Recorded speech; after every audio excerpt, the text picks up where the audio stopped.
আজকে এসআইআর এর খসড়া ভোটার লিস্ট পাবলিশ হয়েছে। আজকে হওয়ার কোনো ব্যাপার নয়। আজকে যাদের নাম বাদ পড়েছে জানেন তারা কারা?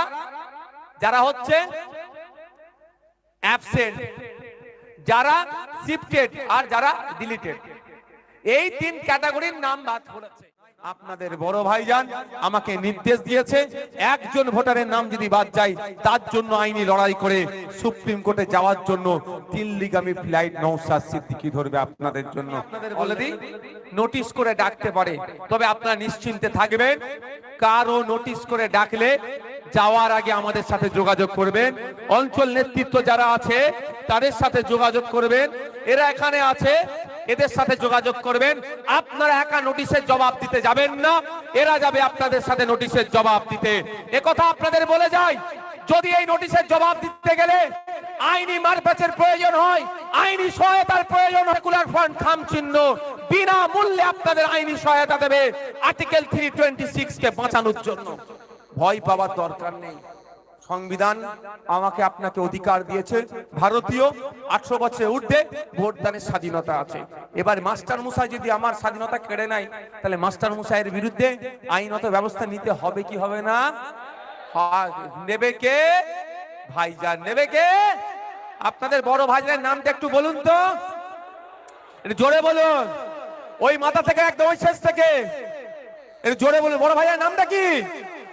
আপনাদের বড় ভাইজান অলরেডি আমাকে বলে দিয়েছে যে আমি যেভাবে ওয়াকফ সম্পত্তি বাঁচানোর জন্য সুপ্রিম কোর্টে মামলা করে মামলা লড়াই করছি, যেভাবে ওবিসি সার্টিফিকেটকে বাঁচানোর জন্য সুপ্রিম কোর্টে লড়াই করছি, সিএ থেকে মুসলমানদের নাকি তাড়িয়ে দেবে সেই আটকানোর জন্য যেভাবে লড়াই করছি সুপ্রিম কোর্টে, আপনাদের বড় ভাইজান আমাকে জানিয়ে দিয়েছে পশ্চিম বাংলার একজন বৈধ ভোটারেরও নাম না বাদ যায়। যদি কোনো বৈধ ভোটারের নাম বাদ যায় তার পাশে কেউ দাঁড়াক আর নাই দাঁড়াক রাজ্যের মানুষ, তার পাশে খামচিহ্ন দাঁড়াবে, নওশাদ সিদ্দিকী দাঁড়াবে। আপনাদের কথা দিয়ে যাচ্ছি। আপনাদের বড় ভাইজান আপনারা নিশ্চিন্তে থাকবেন, ভয় পাওয়ার কোনো জায়গা নয়। কাগজ আছে, এ গণনা ফর্ম একটা জমা করেছেন আর একটা কপি আপনার হাতে আছে, আছে তো? সেটা শুধু একটু যত্ন করে রাখুন, বাকি সবার বাড়ি কাগজ আছে। আচ্ছা, 2002 সালের ভোটার লিস্টে নাম আছে, আপনারা কেউ জানতাম? এই বলেন, আমি জানতাম না। যখন দরকার হয়েছে খুঁজে সবাই পেয়েছি কি পাইনি? সবাই তো খুঁজে বার করেছি। তাহলে ভয় পাওয়ার দরকার নেই, সব কাগজ রেডি আছে, একটু খুঁজে বার করতে হবে। খুঁজে বার করতে যদি আইনি সহায়তা লাগে, উকিলের যদি প্রয়োজন হয়, আপনাদের 5টা পয়সা খরচ করতে হবে না। আমাদের নেতৃত্বরা গাঁটের টাকা দিয়ে আপনাদের পরিষেবা দেবে, নিশ্চিন্তে থাকুন।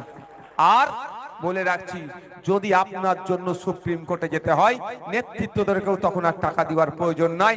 আপনাদের বড় ভাইজান আমাকে নির্দেশ দিয়েছে একজন ভোটারের নাম যদি বাদ যায় তার জন্য আইনি লড়াই করে সুপ্রিম কোর্টে যাওয়ার জন্য দিল্লিগামী ফ্লাইট নওশাদ সিদ্দিকী ধরবে আপনাদের জন্য। অলরেডি জানিয়ে রাখি, নমশূদ্র হতে পারে, মতুয়া হতে পারে, হিন্দু হতে পারে, খ্রিস্টান হতে পারে, দলিত হতে পারে, আদিবাসী হতে পারে, মুসলিম হতে পারে, দেখার কোনো দরকার নয়। কারো যদি আর্টিকেল 326 কে ভায়োলেট করে তার জন্য আইনি লড়াই, কেউ লড়ুক আর নাই লড়ুক, আইএসএফ তার জন্য লড়াই করবে। ভয় আপনারা পাবেন না, ভয় দেখানো হচ্ছে। যারা কাগজ চাইছে তারা বরঞ্চ কাগজ দেখাতে পারবে না। আপনি আমি কার উত্তরসূরি ভাই?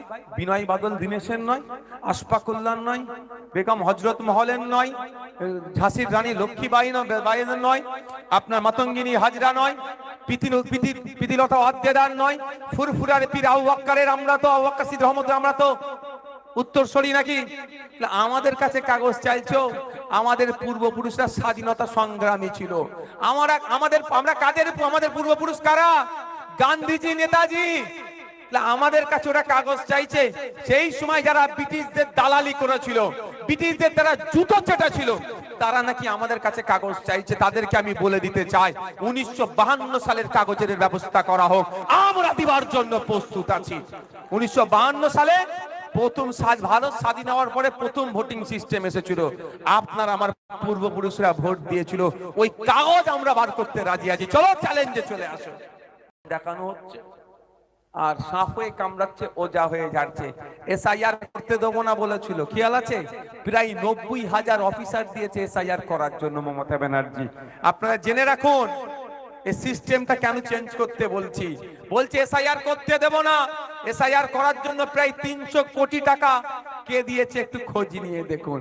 বলেছে এসআইআর করতে দেব না, আগে নিজে ফর্মটা নিয়ে নিয়েছে। বুঝতে পেরেছেন তো?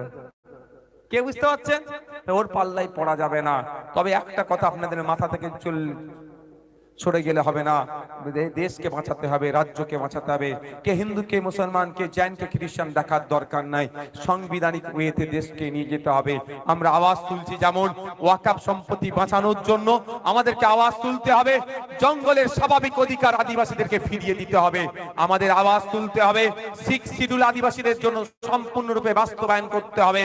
আমাদের আওয়াজ যেমন তুলছি, সাচার কমিটির সুপারিশ বাস্তবায়ন করতে হবে। আমাদেরকে আওয়াজ তুলতে হবে।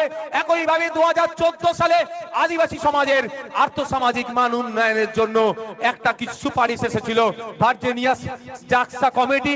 তাই ভার্জিনিয়াস জাকসা কমিটির যে সুপারিশগুলো আছে সেইগুলো বাস্তবায়নের আওয়াজ আমাদের কি তুলতে হবে। না শুধু মুসলমানটা তুলবেন, অন্যটা চুপ করে যাবেন, এরকম ব্যাপার আছে নাকি? এরকম ব্যাপার নেই তো। সকলের জন্য আমাদের আওয়াজ তুলতে হবে। দরকার আছে না? না, অনেক হুজুরাতে জলসা করছে, অনেক বক্তাতে জলসা করছে, আলহামদুলিল্লাহ করুক।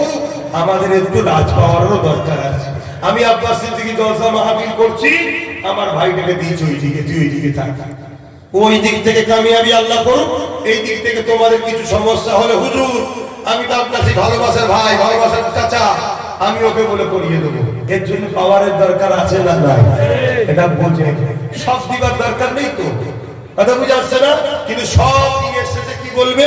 যে সবই বুঝছি, ডাকাত ঢুকে বলবে। কি বলবে? ডাকাতকে তো রুখতে আমরা চাই। ডাকাত তো আমার বাড়িতে চুরি করে, তুমি তো পাহারা দাও। ডাকাত তো আমার মসজিদ ভাঙছে, আমার মাদ্রাসা ভাঙছে, আমার কবরস্থান ভাঙছে, আমার কওমকে পিটিয়ে পিটিয়ে খুন করছে, আমার কওমকে তো মারছে। যদি রুখতে হয় আমাদের রুখবো আমরা। তাই আসো একসাথে করি। ঠিক না বেটি? এই জোরে বলো ঠিক না বেটি? এখানেই বোঝা যাবে ডাকাত আর চোরের সঙ্গে সেটিং কেমন। আসবে না? বলবে না না না না, ওসব আমাকে দাও। তার মানে কি? আমি তোমায় দেবো আর আমি নিশ্চিন্তায় ঘুমাবো, তুমি রাত্রে ডাকাতের চোর খুলে দেবে, দরজা খুলে দেবে, আর ও চুরি করে নিয়ে তোমাকে ভাগ দিচ্ছে। এই কথা শুনছেন? আচ্ছা, জীবনে কোনোদিন শুনেছেন কোন জায়গাতে ডাকাত ঢুকতে চোর লাগে? এটা আমরা করেছি, গর্বের সাথে বলুন না, করেছি না? করেছি। যার ভুলটা যদি বুঝতে পারে তাহলে পরিবর্তন হয়। যদি আজকে ওই যে কি বলে ওয়াকফ কালা কানুন, যেটা বলতে গেলাম, কি বলবো, নামাজ হবে তো। ওয়াকফ কালা কানুন তৈরি করেছে না কেন্দ্র সরকার? মুসলিম মানুষরা ওয়াকফ কেড়ে নিতে চাইছে তো নাকি? আচ্ছা, এই নিয়ে যদি কখনো ব্রিগেডে ডাকা হয় খবর পেলে যাবেন তো নাকি?